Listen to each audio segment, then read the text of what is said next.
Saudações, gente. Meu nome é Everson e eu sou o professor da matéria Antigo Testamento 2. Vocês já passaram pela primeira matéria, creio eu, e agora nós vamos conversar sobre esta segunda etapa. Diferente da primeira, quando você trabalhou com o conteúdo de cada livro, temas, mensagens, trabalhamos com personagens. O que nós queremos agora é olhar para temas teológicos presentes dentro do Velho Testamento.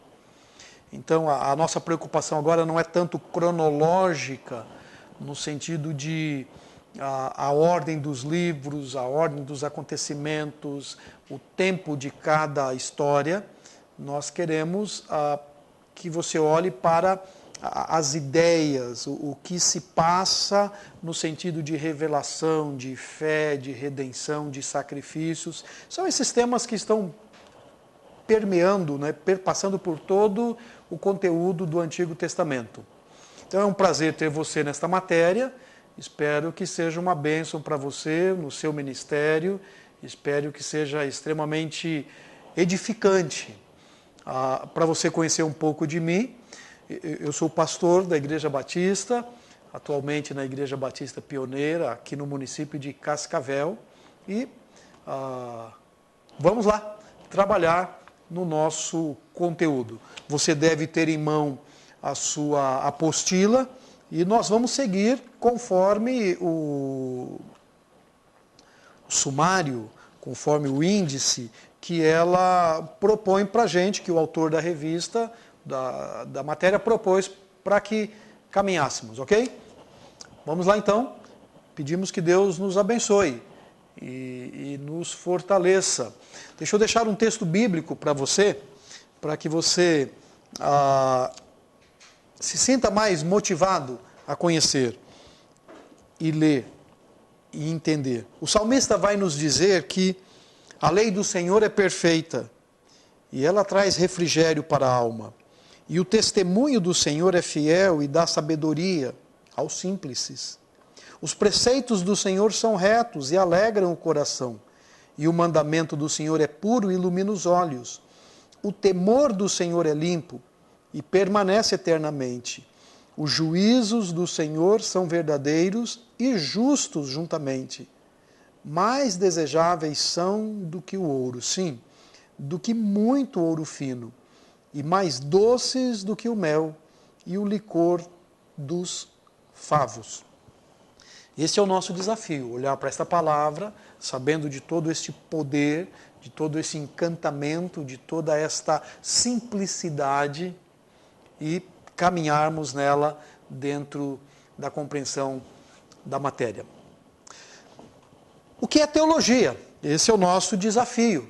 Como nós vamos entender este conteúdo, uma vez que nós estamos tratando dos temas, quando olhamos para o estudo do Velho Testamento, olhamos a questão histórica e quando vamos pensar nos temas, quando vamos pensar no conteúdo mais informativo, no conteúdo educacional, nós estamos pensando em falar sobre Deus, estamos pensando na teologia. E do que trata a teologia? Há uma ideia muito errada dizendo que, na verdade, a gente só vai ler a Bíblia e nós não estamos querendo falar em teologia. Ou também alguns que dizem que teologia é coisa para os estudiosos, para os pastores, para os pensadores, a turma da academia que está estudando. Na verdade, não. Existe sim esta questão da teologia mais de academia, mais clássica, mais pensante. Mas teologia, numa descrição bem simples, diz respeito ao falar sobre Deus. Teologia é o estudo acerca das coisas de Deus. Então, quando você e eu falamos algo de Deus, quando você diz Deus é bom, você fez teologia. Quando você diz para o seu irmão, olha, Deus é fiel, confia, você está expressando um conceito acerca de Deus. Você está falando acerca de uma verdade bíblica. E isso é teologia. Imagina que se a pessoa não compreende o que é fidelidade, se a pessoa não compreende o que é bondade, então ela pode te perguntar, o que é bondade? E aí você vai dizer, olha, bondade é o caráter de Deus, daquele que faz coisas boas, que provê, que supre. Você acabou de fazer teologia. Então a sua oração é uma oração de teologia. Quando você diz, Senhor, bondoso Deus, que cuida, que abençoa, que perdoa, que cura, isso é teologia. É o que nós vamos fazer aqui. Perceba que nós não estamos falando da academia, das faculdades, nem dos grandes pensadores. Nós estamos falando dessa teologia nossa do dia a dia. Quase que a teologia de chão de fábrica. Então, queremos olhar para a Bíblia e perceber que a compreensão do Velho Testamento é a compreensão de uma boa teologia. Quando você a compreende, então você vai ter muito mais segurança no seu ensino, na sua oração, na sua leitura e em outras questões da sua vida. Inclusive, vai fortalecer a sua fé. Como nós pensamos teologia? A gente pode dividir a teologia de várias maneiras. E aí cada estrutura, cada pensador, cada escritor vai fazer as suas divisões. Mas, basicamente, elas passam por esta mesma estrutura que você percebe a questão da teologia exegética, onde a gente vai olhar para o texto bíblico, buscando o conceito das palavras, o sentido, buscando a influência de como aquela palavra foi construída. E aí, nesse estudo, nós trazemos para os dias atuais, fazendo a ponte do Antigo Testamento, 3.000 anos atrás, qual era a compreensão de um tema, de uma palavra, como essa palavra era usada, trazemos para os nossos dias, fazemos as implicações, fazemos as aplicações. Geralmente quem trabalha com a exegese, trabalha com os textos originais, com o hebraico no Velho Testamento, ou o grego no Novo Testamento, e com textos paralelos das línguas que estavam ali acontecendo enquanto a Bíblia estava sendo produzida ou escrita. Nós podemos pensar na teologia histórica, o próprio nome já diz, como as doutrinas vão se desenvolvendo ao longo da história, como o pensamento vai sendo construído, ampliado. Você sabe que as coisas são dinâmicas.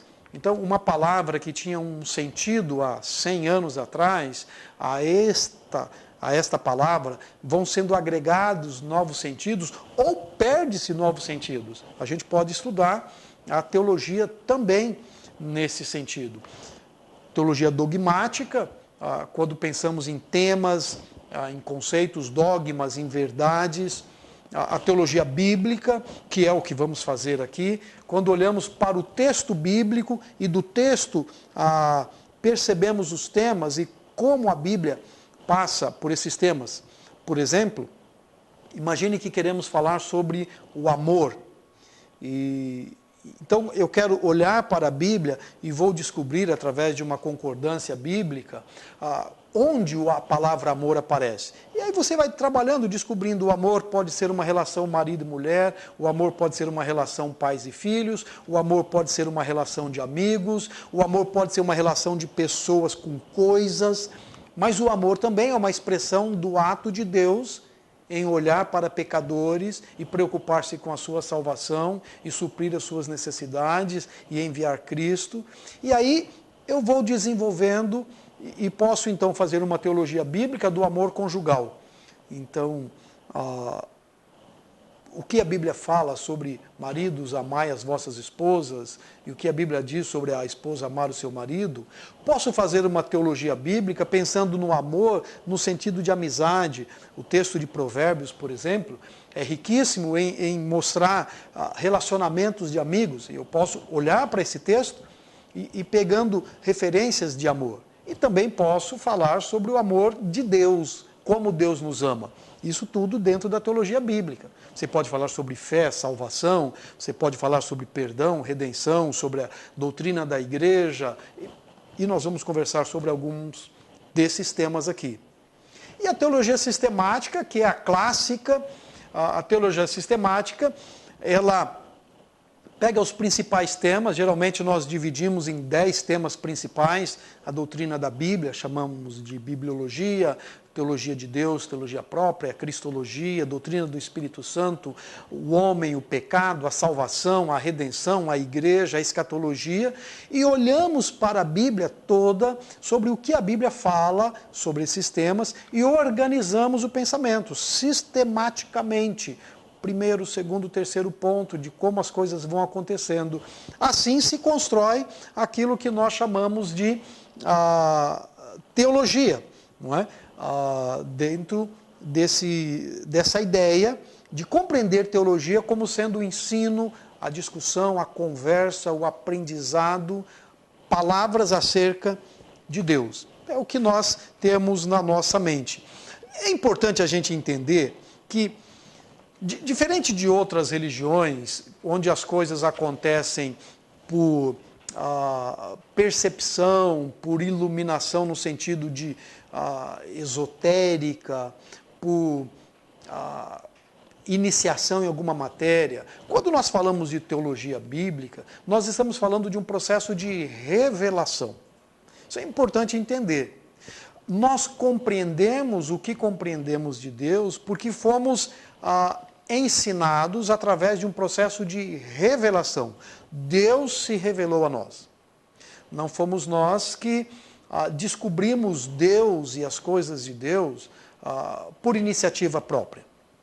Na verdade, Deus se deu a conhecer.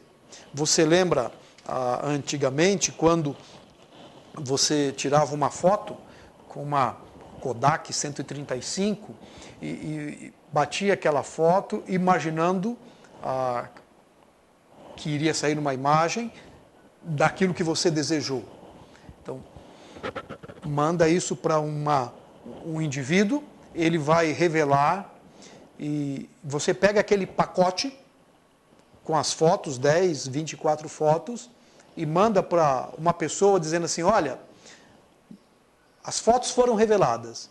E quando o indivíduo abre e começa a tirar uma por uma das fotos, ele pode ter uma alegria dizendo, puxa, como você é excelente fotógrafo, ou ele pode perceber que você tremeu, que os olhos ficaram vermelhos, de que ficou desfocado. Então, aquilo que a foto revela, aquilo que a foto traz à luz, mostra a qualidade do fotógrafo.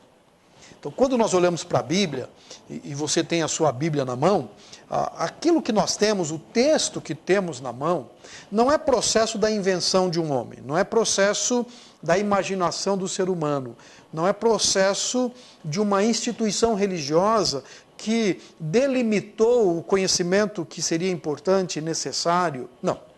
Nós temos o princípio bíblico de que Deus se deu a conhecer, ele se revela, ele se faz perceber pelo homem, o homem olha para esse texto e, à luz da revelação, compreende o Deus a quem deve culto, a quem deve crer ou em quem deve confiar.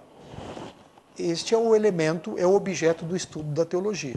Então, quando pensamos em teologia, estamos pensando no estudo sobre Deus, estamos pensando no estudo acerca da sua palavra, especialmente o Velho Testamento, para quem gosta, no hebraico. Então você tem todo o texto, talvez um pouco diferente do português, mas esse foi o texto escrito por Abraão, por Moisés, o texto falando sobre Abraão, escrito por Moisés, o texto escrito por Davi, pelos profetas. Então, este texto nos mostra Deus, e é a partir deste texto que nós vamos compreender os temas que a nossa matéria nos propõe. Qual é a base da revelação?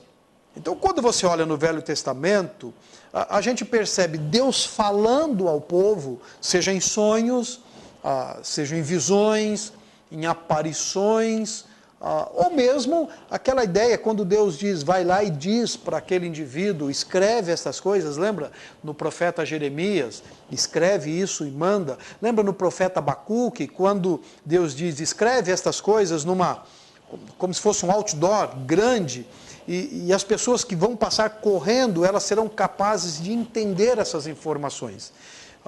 Esta é a base. Deus se deu a conhecer, revelou estas coisas para que nós compreendêssemos, ok? Dito isto, nós precisamos então entender como é que esse processo acontece.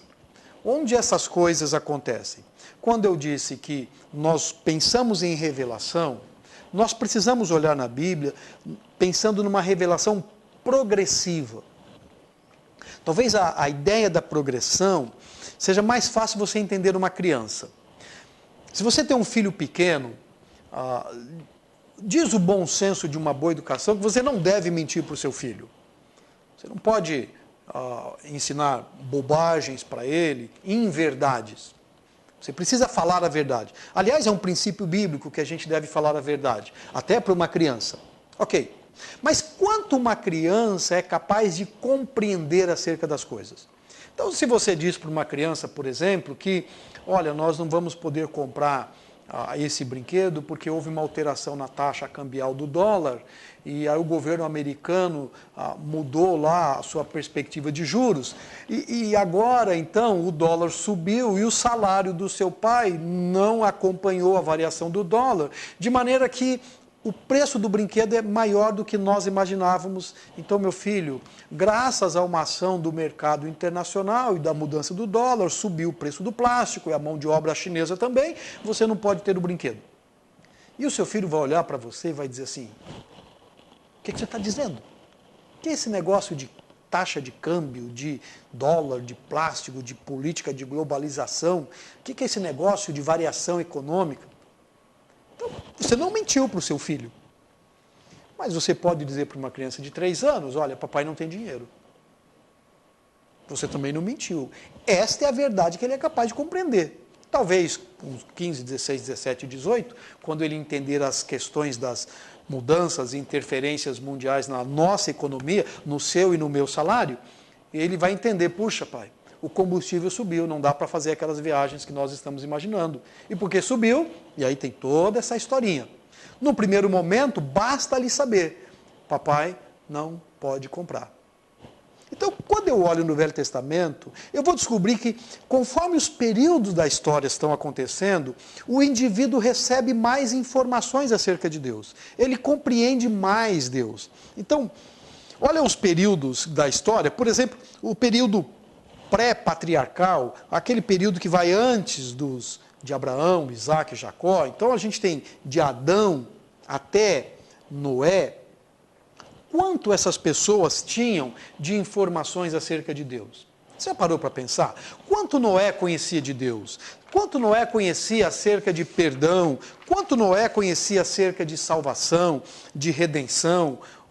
O quanto Enoque sabia? E isso torna-se muito relevante, porque esses homens sabiam muito pouco acerca desse conhecimento que temos hoje de Deus, e ainda assim eram fiéis a Deus.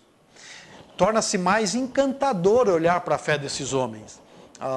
Nós sabemos sobre o sacrifício de Cristo, nós sabemos sobre o perdão, nós sabemos sobre a igreja, mas você imagina um Abraão, quando é desafiado a levar o seu filho e sacrificá-lo. Abraão não tem a ideia do princípio, da doutrina da substituição, da redenção, de que o justo é dado em lugar do injusto, de que o inocente se dá pelo culpado. Fato esse que se torna real quando os sacrifícios são estabelecidos na lei mosaica, e ele se torna pleno, completo, quando Cristo, o inocente, se dá em favor do culpado. Lembra, Paulo vai dizer isso lá em Romanos, de que Deus prova o seu amor para conosco, quando Cristo, justo, perfeito, se deu, se entrega em nosso lugar, fracos, doentes e pecadores. Mas Abraão não tem essa compreensão. Abraão não viu Jesus Cristo. Abraão não leu os evangelhos. Abraão não entende. Então, nós temos um período pré-patriarcal que envolve um conhecimento muito pequeno de Deus. Há uma influência, talvez herdada de Adão. Lembra, nós estamos falando de um tempo em que as pessoas viviam muito, Então você imagina, Adão tem esse conhecimento e esse conhecimento é passado de forma oral aos seus filhos, netos, bisnetos, que por sua vez passam à frente e chega esse conhecimento até Noé como sendo o primeiro grande e último herói desta era, né? A arca é construída e as gerações são destruídas e a partir de Noé se constrói uma nova etapa. Nós temos o período patriarcal, e aí esse período de Abraão, Isaac, Jacó, todo esse período do Êxodo, Moisés. E olha que interessante, Abraão ouve um chamado, Gênesis capítulo 12, Abraão, sai da tua terra e vai para uma terra que eu te mostrarei. O que passa na mente de um homem quando escuta alguém dizer, olha, eu vou te dar uma terra? Hoje, a gente olha na Bíblia Sagrada e a gente entende o Deus de Abraão, que amou Abraão, que chama Abraão, mas Abraão não tem essa compreensão. Então você vai encontrar no Velho Testamento, especialmente nesse período patriarcal, algumas construções muito interessantes. O Deus que tudo vê, o Deus que cura. Lembra quando Jacó está dormindo ali com a cabeça naquela... Eu não sei qual era a espuma daquela pedra, né? E aí ele acorda e diz, isso aqui é a casa de Deus, é Betel. Porque essas referências de sonhos, de visões, mostravam o caráter de Deus. Então a gente encontra isso na era patriarcal muito forte. Uma outra questão importante nessa era, nós ainda não temos os escritos. Talvez o primeiro grande escrito do Velho Testamento são as leis em Moisés, onde Deus diz, Moisés, escreve as tábuas, escreve, diga ao povo o que eu quero dizer para você, diga ao povo o que eu espero desse povo. E aí nós entramos nessa era pré-monárquica, uma era muito confusa na história da nação. O povo que sai do Egito não conhece Deus, e esta é a grande crise de Moisés. Quem é o Deus que vai salvá-los? Eles têm uma experiência de um Deus, ou eles têm uma lembrança de um Deus, o Deus de Abraão, o Deus de Isaac, o Deus de Jacó. O Deus é o Deus dos antepassados. E eles estão vivendo uma influência de uma multiplicidade de deuses egípcios, prestes a entrar na Canaã, terra prometida, onde tem uma pluralidade de deuses, de todas as espécies. Você com certeza já leu ou ouviu alguma coisa sobre eles. Mas eles, como nação, não têm uma compreensão do Deus a que vão servir. E esse período, Êxodo, caminhada, é o período onde o povo vai construir essa identidade de Deus, esse pacto. Os mandamentos começam, ouve Israel, há um único Deus. Nós vamos conversar um pouco sobre a questão do monoteísmo, e é importante entender isso. Eles tinham que entender quem é Deus. E Deus se revela como sendo o único Deus. Entra no período dos juízes, um período muito conturbado da história, onde cada um faz aquilo que é correto aos seus próprios olhos. Cada um escolhe um Deus, um rei, uma nação, uma forma de ser, e a lei, enquanto proposta por Moisés, a Torá, a lei de Moisés, é abandonada. Você olha Gideão, por exemplo, um grande herói da história, 300 homens, e você pega a primeira etapa da vida de Gideão, é fantástico. Como esse homem, sem recursos, sem exército, este homem sem experiência de guerra, sem um curso de liderança, sem uma estrutura política, religiosa por trás, como esse homem consegue derrubar um grande exército? A não ser por uma revelação, por uma orientação, por um caminho de Deus. Mas quando nós terminamos a história da vitória de Gideão, Gideão recolhe uma série de peças de ouro e faz a sua própria estrutura religiosa. Ele constrói um Deus, ele constrói um sistema religioso que nega a própria lei de Moisés. Então, esse período pré-monarquia é um período de definição, de afirmação, de construção, de aprendizado do povo. Eles precisam entender que esta lei dada precisa ser vivida na prática. E isso culmina com o profeta Samuel, onde o povo precisa de um rei. E eles pedem um rei. E o que já era proposto, já era previsto na lei de Moisés. Pede-se um rei, então nós temos a monarquia. Você vai lembrar dos 3 grandes reis desse primeiro período da monarquia. Lembra? Saul, Davi, Salomão. Saul, um rei muito interessante, com seus pensamentos divididos, esse coração que não sabe muito bem se vai temer a Deus ou se tem medo do povo, e aí ele tem toda a sua atenção com Samuel, porque isso desagrada a Samuel. Primeiro Samuel desagrada ter um rei, e Samuel diz, olha, você já tem Deus como rei, e você pode ler a história aí, toda essa conversa de Samuel com Deus, de Samuel com Saul, de Samuel com o povo, e Saul é o rei que não se afirma, que não embala, parece que a coisa está meio truncada. E aí surge Davi na história. Uma boa parte de Saul, ao invés de ser rei, é lidando com o seu ciúme, com o seu desencanto com Davi. Davi, este sim, se firma como rei, constrói uma unidade nacional, dá uma identidade a esse povo. Agora sim, este é o povo na terra que Deus quis. E Salomão, o rei sábio, quanto ao seu conhecimento, mas que lhe faltou o traquejo de governar para o povo. E o reino se divide, a gente entra no período da divisão do reino, onde norte e sul rompe por uma questão política e econômica, a carga tributária é altíssima. Veja que a divisão não foi religiosa, a divisão foi econômica, a divisão é política. Então o reino se divide em 2 partes, o reino do sul segue a casa de Davi e o reino do norte constrói suas próprias dinastias. Para que não houvesse o retorno, porque a unidade religiosa era muito interessante em Israel. Então o reino do norte, o medo de que esse povo volte para o sul, o templo está no sul, a casa de Levi está no sul, então se constrói novos deuses. E aí entra toda essa bagunça que você vai encontrar nos profetas Elias, Eliseu, eles proclamam esse chamado, o profeta Oséias também, esse chamado do povo, volte-se para a lei, volte para Deus. Israel então abandona o Senhor. E a história termina com Israel sendo espalhado pela terra. O reino do sul permanece mais tempo, porque a dinastia de Davi continua. Nós temos uma sucessão de reis bons, reis maus, até que são levados pela Babilônia. O cativeiro você conhece, Daniel, você conhece o profeta Ezequiel, e os profetas que falam acerca deste período, dão conta de que esse é o tempo da nação perceber-se pecadora, arrependem-se dos seus pecados e há uma reconstrução.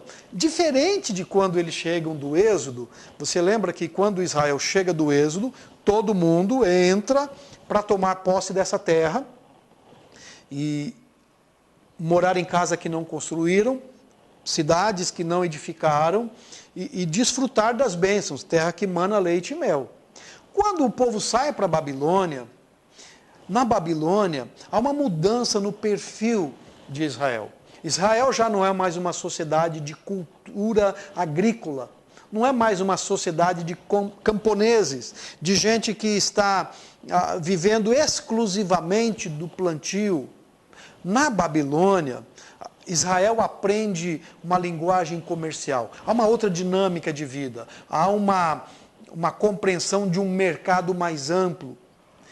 Quando eles voltam para Jerusalém, Jerusalém não é a grande Canaã prometida. Jerusalém é apenas um pedacinho de terra, totalmente destruída. Não é mais a identidade de uma nação, é uma identidade de uma cidade. E a reconstrução do templo, a reconstrução dos muros, o profeta Ageu e o profeta Malaquias vão falar muito desse tempo, porque, olha que interessante, na construção lá atrás do tabernáculo e do templo, o povo voluntariamente ofertou. E as ofertas foram de tal grandeza que alguém disse, olha, pode parar, já tem muita coisa, já tem grana suficiente, já tem ouro, peças para construir. Na construção do templo, agora através do ministério de Josué, Zorobabel, profeta Ageu, Malaquias, ninguém mais quer contribuir. Olha a visão, a compreensão de Deus como muda. Se lá atrás é o Deus que libertou do Egito, é o Deus que trouxe e operou maravilhas, é o Deus que destruiu o grande Egito, agora não é mais esse Deus.